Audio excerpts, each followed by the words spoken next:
kami dari kelompok 1 akan menyampaikan presentasi kami mengenai materi beriman kepada Rasulullah Subhanahu wa taala. Sebelum kita masuk kepada materi kami akan memperkenalkan diri terlebih dahulu. Perkenalkan, nama saya Azul Afwan sebagai moderator. Taman Afwan sebagai pemateri. Saya Amelia sebagai pemateri. Hai, saya Dwi sebagai pemateri. Saya Dian Ramadhani sebagai pemateri. Ya Rasul Habibi. Kami adalah kelompok 1. Selamat menyaksikan. Kita akan masuk kepada materi dari kelompok kami yang berjudul Iman kepada Allah, kepada Rasul Allah Subhanahu wa taala.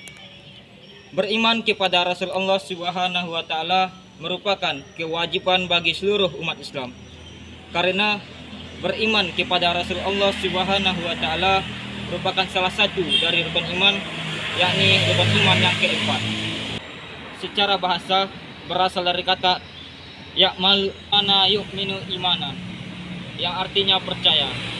Sedangkan menurut istilah, iman adalah meyakini dengan hati, mengucapkan dengan lisan, mengamalkan dengan seluruh anggota tubuh, bertambah dengan kebaikan, dan berkurang dengan kemaksiatan. Hal ini sesuai dengan firman Allah Subhanahu wa taala yang berbunyi, Bismillahirrahmanirrahim. Ya ayyuhalladzina amanu billahi wa rasulih wal kitabil ladzi nazzala ala rasulih wal kitabil ladzi anzala min qabl.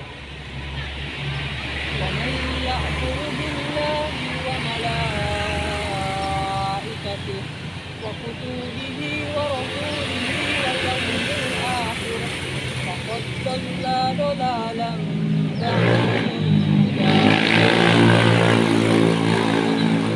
Wahai orang-orang yang beriman, tetaplah beriman kepada Allah dan kepada Rasul-Nya, dan kepada kitab yang Allah turunkan kepada Rasul-Nya, serta kepada kitab-kitab yang Allah turunkan sebelumnya.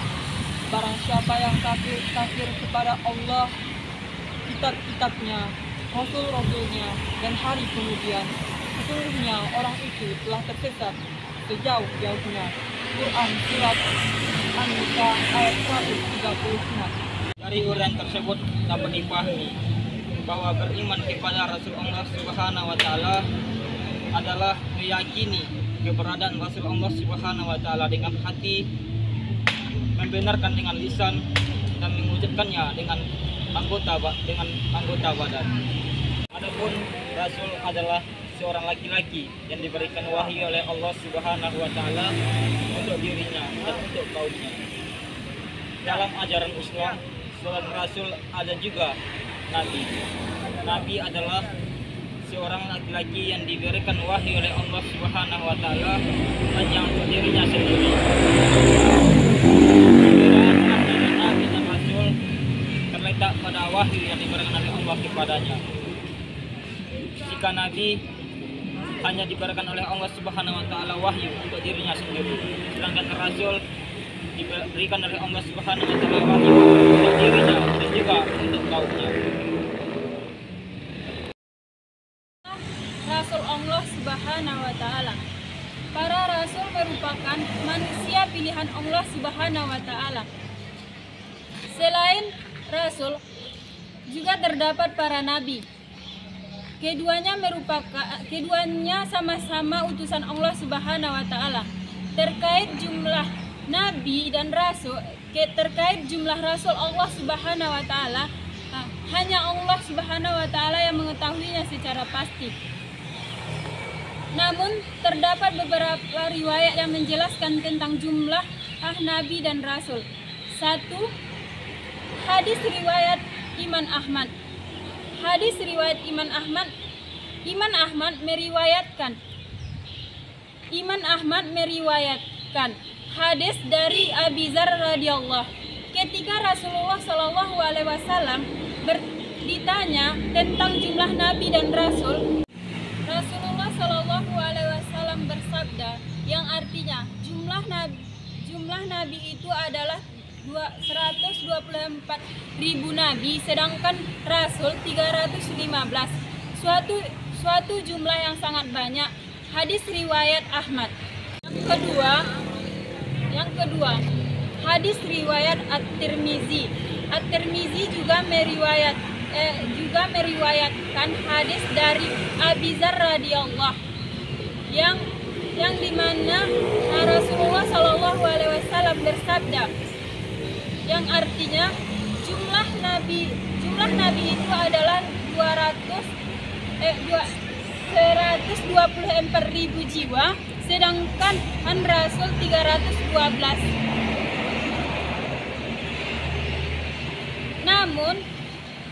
Namun nabi dan rasul, jumlah nabi dan rasul yang wajib manusia ketahui adalah 25, yaitu Nabi Adam, Idris, Nuh, Hud, Saleh, Ibrahim, Lut, Ismail, Ishak, Yakub, Yusuf, Ayub, Zulkifli, Syuaib, Musa, Harun, Daud, Sulaiman, Ilyas, Ilyasa, Yunus, Zakaria, Yahya, Isa, dan Muhammad Shallallahu Alaihi Wasallam. Dari 25 nabi tersebut terdapatlah 5 nabi ulul azmi, terdapatlah 5 rasul ulul azmi, yaitu Nabi Nuh alaihissalam, Nabi Ibrahim alaihissalam, Nabi Musa alaihissalam, dan Nabi Isa alaihissalam, dan Nabi Muhammad Shallallahu Alaihi Wasallam. Sifat wajib Rasul Allah Subhanahu wa Ta'ala itu ada 4. Yang pertama yaitu siddiq, yang kedua amanah, yang ketiga tabligh, yang keempat madunah. Yang pertama yaitu siddiq, di mana siddiq ini yang berarti benar. Rasul Allah Subhanahu wa Ta'ala tidak pernah berkata kebohongan ataupun dusta, baik menyampaikan dalam wahyu ataupun menyampaikan perkataan melalui persoalan yang berhubungan dengan di dunia, seperti yang dijelaskan dalam Quran surah Al-Maryam ayat 41 yang berbunyi, A'udzu billahi minasyaitonir rajim. Bismillahirrahmanirrahim.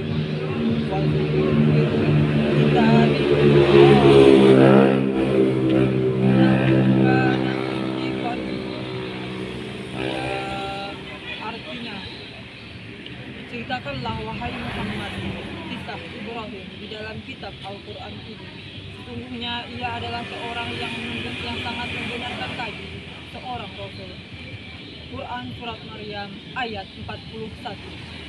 di mana para Rasul Allah Subhanahu wa Ta'ala ini selalu dapat dipercaya dan tidak pernah berkhianat. Mereka selalu menjaga diri supaya tidak berbuat dosa, yang dijelaskan dalam Quran surah Asy-Syu'ara ayat 106 sampai 107 yang berbunyi,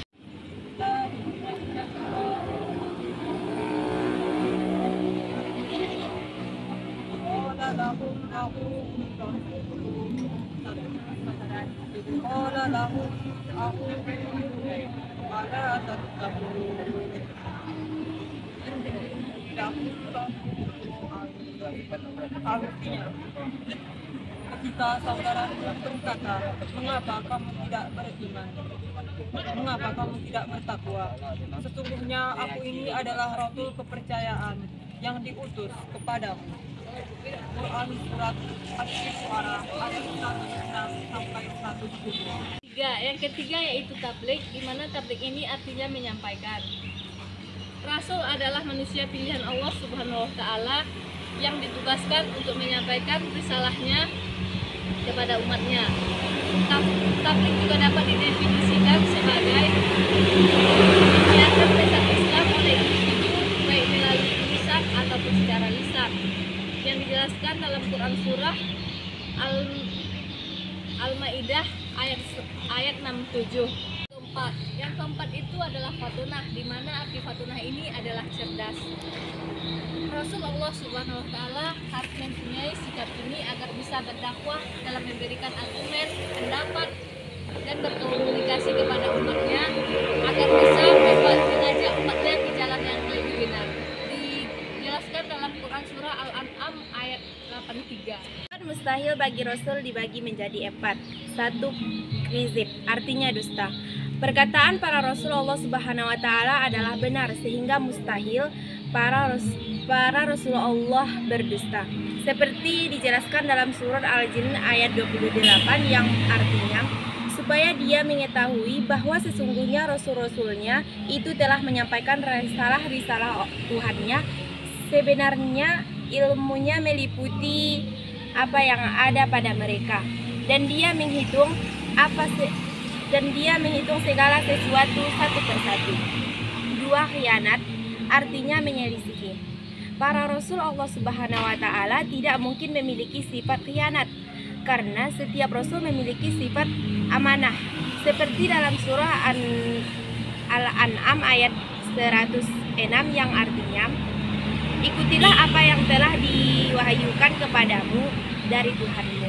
Tidak ada Tuhan selain Dia, berpalinglah dari orang musyrik. 3. Kitman, artinya menyembunyikan. Para Rasulullah Subhanahu wa Ta'ala mustahil memiliki sifat kitman, karena tugas Rasulullah adalah menyampaikan risalah dari Allah Subhanahu wa Ta'ala. Seperti dalam surah Al-An'am ayat 3. Seperti dalam surah Al-An'am ayat 50 yang artinya, katakanlah aku tidak mengatakan kepadamu bahwa perbendaharaan Allah ada padaku, dan tidak pula aku mengetahui yang gaib, dan tidak pula aku mengatakan kepadamu bahwa aku seorang malaikat. Aku tidak mengikuti kecuali apa yang diwahyukan kepadaku. Katakanlah, apakah sama orang yang buta dengan yang melihat? Maka apakah kamu tidak memikirkannya? 4. Baladah, artinya bodoh.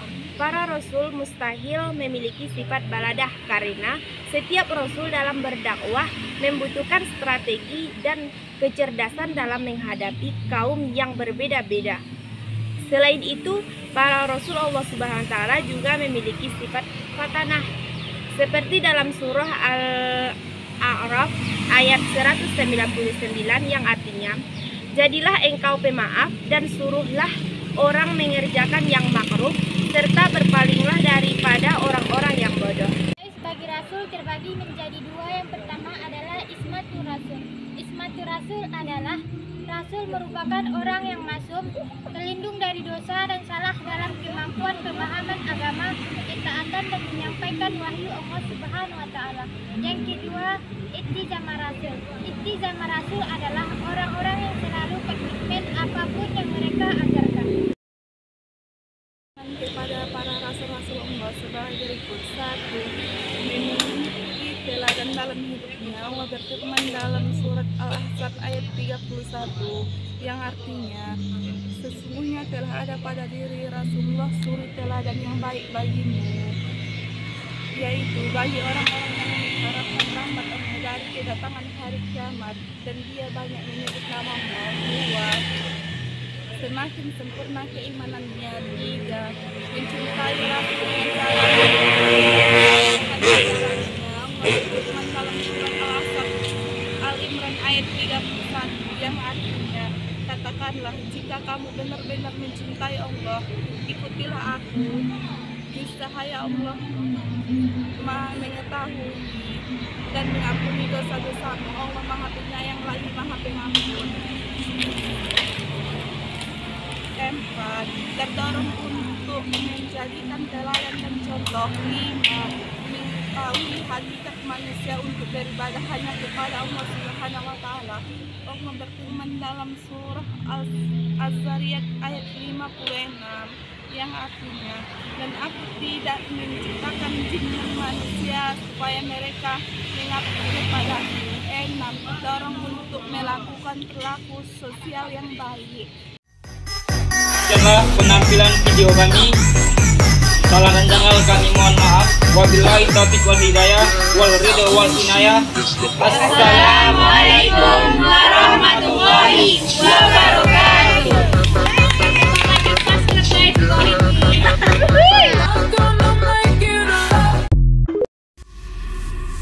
Digeleng-geleng kepala, digeleng-geleng, DJ-nya lagi geleng-geleng.